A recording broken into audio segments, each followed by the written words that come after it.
Hello guys, कैसे हैं आप सब। केमिस्ट्री की एमसीक्यू सीरीज़ में आप सबका स्वागत है। आइए देखते हैं क्वेश्चंस।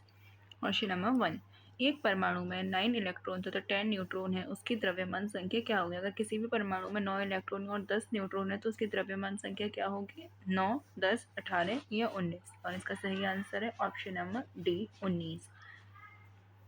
द्रव्यमान संख्या के लिए हम इलेक्ट्रॉन और न्यूट्रॉन की संख्या को ऐड कर देंगे।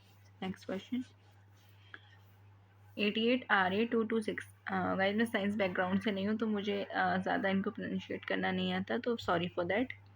रेडियम के नाभिक में न्यूट्रॉन और प्रोटॉनों की संख्या क्रमशः है 138 एवं 88, 88 एवं 138, 226 एवं 88 या 88 एवं 226। और इसका सही आंसर है ऑप्शन नंबर ए, 138 एवं 88।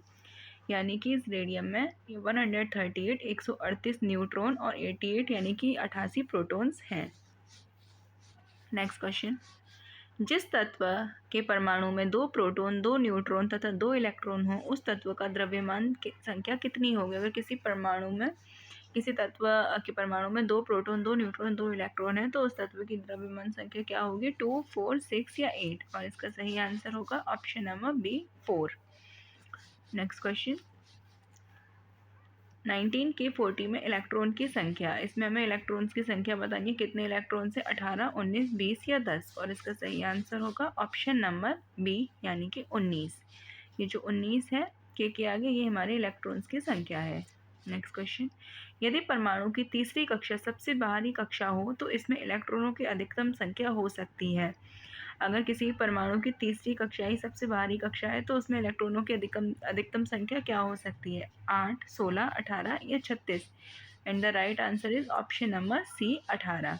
नेक्स्ट क्वेश्चन, किसी परमाणु की परमाणु संख्या Z है तथा उसकी द्रव्यमान संख्या m है तो इसके नाभिक में न्यूट्रॉन की संख्या कितनी होगी, m+Z, m-Z, m×Z या m/Z। और इसका सही आंसर होगा option number B, m-Z।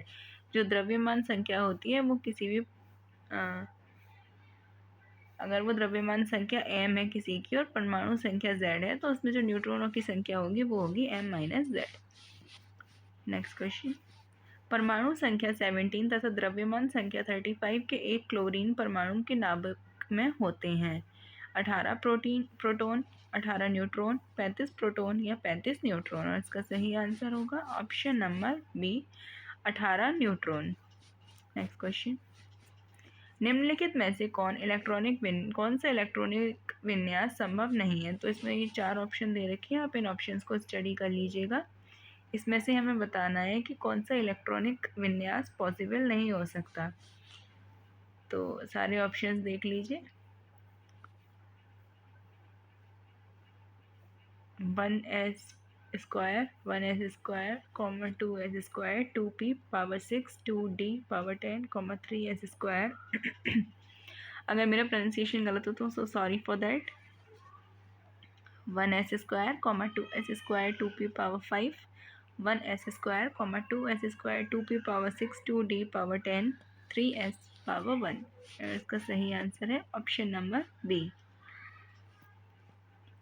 Option number B वाला इलेक्ट्रॉनिक विन्यास संभव नहीं है। नेक्स्ट क्वेश्चन, ये हमें इलेक्ट्रॉनिक विन्यास दे रखा है, ये हमें बताना है कि किसका इलेक्ट्रॉनिक विन्यास है, Na और Ne का, Ne और Na+ का, Ne और F का, या फिर Na+ और F का। इसका सही आंसर है ऑप्शन नंबर बी, Ne और Na+। नेक्स्ट क्वेश्चन, परमाणु क्रमांक 20 वाले परमाणु का इलेक्ट्रॉनिक विन्यास है। अगर किसी परमाणु का क्रमांक 20 है तो उसका इलेक्ट्रॉनिक विन्यास क्या होगा, 2, 8, 10, 2, 6, 8, 4, 2, 8, 8, 2 या 2, 10, 8। और इसका सही आंसर होगा option number C, 2, 8, 8, 2। Next question, निम्न में कौन सी इलेक्ट्रॉनिक संरूपण धातु तत्व के लिए है। कौन सी इलेक्ट्रॉनिक संरूपण धातु तत्व के लिए, ये हमें ऑप्शन में से चुन के बताना है, 281, 28, 288 या 2882। और इसका सही आंसर होगा option number D, 2882। Next question, हमें ये इसकी इलेक्ट्रॉनिक संरचना बतानी है, क्या होगी इलेक्ट्रॉनिक संरचना, सॉरी। 2821, 283, 2812 या 382। इसका सही आंसर होगा option number B 283। Next question, निम्नलिखित में से कौन सी इलेक्ट्रॉनिक संरचना सोडियम आयन की है? सोडियम आयन की इलेक्ट्रॉनिक संरचना क्या होगी? 281, 28, 288 या 287। And the right answer will be option number B 28। Next question, स्वर्ण पत्र से किसके प्रकीर्णन का अध्ययन करके रदरफोर्ड ने नाभिक की खोज की थी? अल्फा किरणें, बीटा किरणें, गामा किरणें या एक्स किरणें? और इसका सही आंसर होगा ऑप्शन नंबर ए अल्फा किरणें। स्वर्ण पत्र से प्रकीर्णन का अध्ययन करके रदरफोर्ड ने अल्फा किरणें नाभिक की खोज की थी। नेक्स्ट क्वेश्चन, जब कोई इलेक्ट्रॉन उच्च कक्षा से निम्न कक्षा में जाता है तो ऊर्जा का उत्सर्जन होता है, ऊर्जा का अवशोषण होता है, परमाणु का आकार कम हो जाता है या इनमें से कुछ नहीं होता? तो इसका राइट आंसर होगा ऑप्शन नंबर ए। अगर कोई इलेक्ट्रॉन उच्च कक्षा से निम्न कक्षा में जाता है तो ऊर्जा का उत्सर्जन होता है। गाइस, अगर वीडियो पसंद आ रही हो तो प्लीज़ वीडियो को लाइक कीजिएगा, शेयर कीजिएगा, चैनल को सब्सक्राइब कीजिएगा और बेल आइकन का बटन प्रेस कर लीजिए ताकि आपको हमारी आने वाली वीडियोस की नोटिफिकेशन समय से मिल सके।